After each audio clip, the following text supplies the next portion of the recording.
So I'm going to talk to you today about 10 life lessons from ultra running and how running has made me a better leader. I'm Nikki, I'm 34, I'm an EM consultant and a clinical lead. I'm also an ultra runner, the evangelical type. It will come as no surprise to anybody who knows me that I'm talking about running today. I'm also an accidental leader. So, lesson number 1, mindset is everything. This is a photo of me at the finish line of the Northern Traverse a couple of weeks ago. 300 kilometres across the country, running coast to coast in less than 61 hours.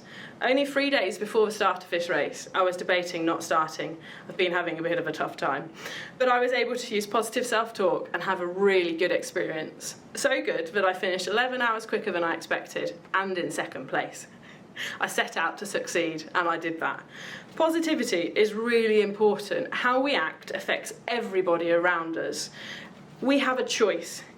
I choose to go and run ultramarathons, therefore I also choose to experience awe and enjoyment rather than be negative. Our positivity really affects the whole team. You can see it so much at work. If you've got a negative consultant in charge of a shift, it pulls the whole team down.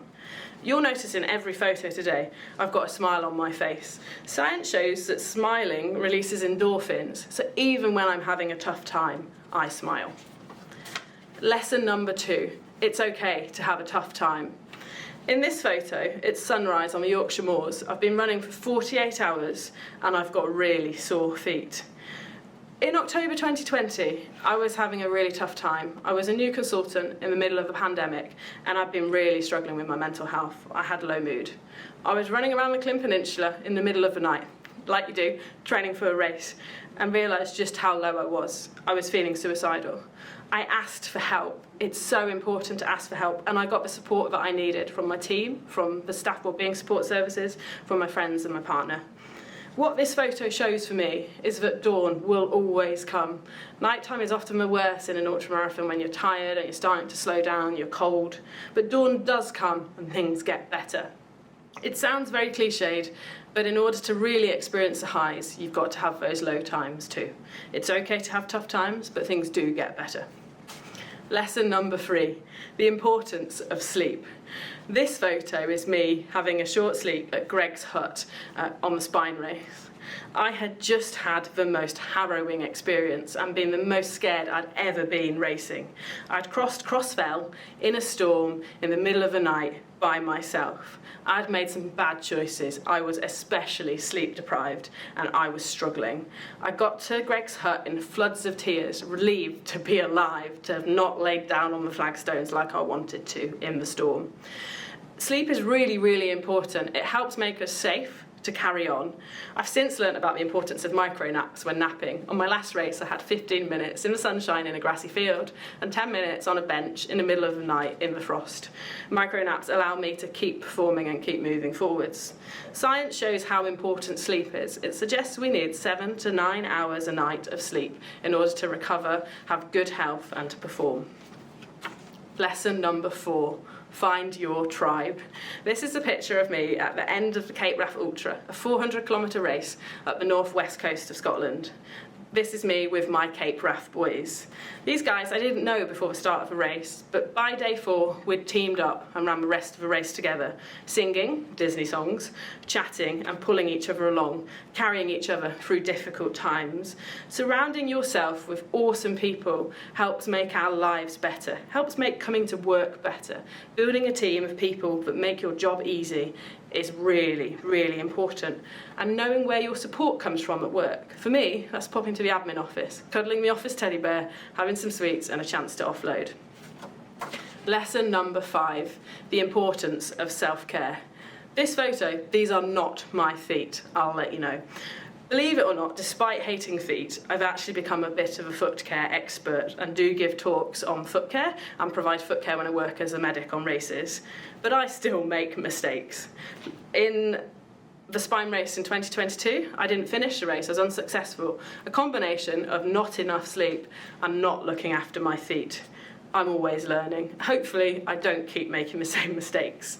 Looking after ourselves is really important, both in running, with eating, drinking, foot care, wearing enough clothes, and in real life, looking after our physical and mental health in order to prevent burnout and keep us working and healthy. Lesson number 6, the importance of coaching and accountability. This is a picture of me and my running coach wearing masks. This was in COVID. I started with a coach in November 2020. This accountability made such a difference for me, particularly through that first winter. Gave me a reason to get outside in the rain and the dark with my head torch on and get my miles done. I've been with my coach for 2.5 years now, and my running performance has improved rapidly. It's really, really good. A couple of months later, I became a clinical lead at work. This wasn't in my game plan. But I got a coach through Academy Wales to help to support me in that role. It helped to address my weaknesses and to develop as a leader. It's been really, really important. Lesson number 7 is about stretching yourselves and ignoring your boundaries sometimes, pushing outside of them. This is a picture of me kissing the wall at the end of a spine race. It's tradition when you finish a Pennine Way. You ran 268 miles up the country in the middle of winter. It took me 5.5 days. If we stay comfortable and don't stretch ourselves, we don't have the opportunity to grow or see what we are able to achieve. My friends know I don't do things by halves. My first ultra was 56 miles. My next was 8 days long and 400 kilometres. I do have a habit of stretching myself, and it's amazing to discover what is possible when you try. It's the same at work. I became clinical lead after 10 months of being a consultant. As I say, it wasn't in my game plan, but it's amazing what it has been possible to do and how I can support my department and help make the emergency department in YG a better place for my community. Lesson number 8, the importance of planning and understanding what lies ahead.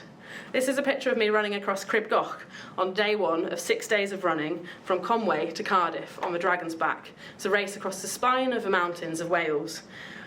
I recce'd all of the Dragon's Back, well, all of the mountain bits. I didn't do the industrial southern bit in advance, the bit from Murph Temple to Cardiff. You'll probably understand why.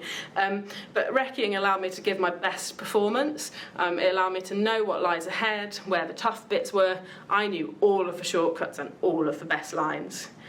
At work, I have a habit of jumping in feet first, but I'm learning to spend more time planning, to have more kind of strategies in my toolkit to be able to go forwards and be more successful. Lesson number 9, don't be afraid to be vulnerable. This is a picture of me crying on the boat at the start of Cape Wrath Ultra. You take a boat across the loch before you start running. I was really scared. Had I bitten off more than I could chew, would I really be able to run 8 days up the northwest coast of Scotland? I was a triathlete, not a runner. Vulnerability is about uncertainty, risk, and emotional exposure. It's about being authentic and developing meaningful connection. Brené Brown talks a lot about this. It's about risking failure, and doing that allows you to develop much more important connections with the team around you. I've learned from my failures and from my successes. Finally, lesson 10. You are stronger than you think and more capable than you will ever realise. This is a picture of me at the end of the Dragon's Back race, having a massive hug with one of my mates, the race director. I didn't think I'd finish this race. It was really, really hard. Actually, with all of the preparation and planning, I had one of the best races I've ever had, and I finished 4th woman. I was gobsmacked.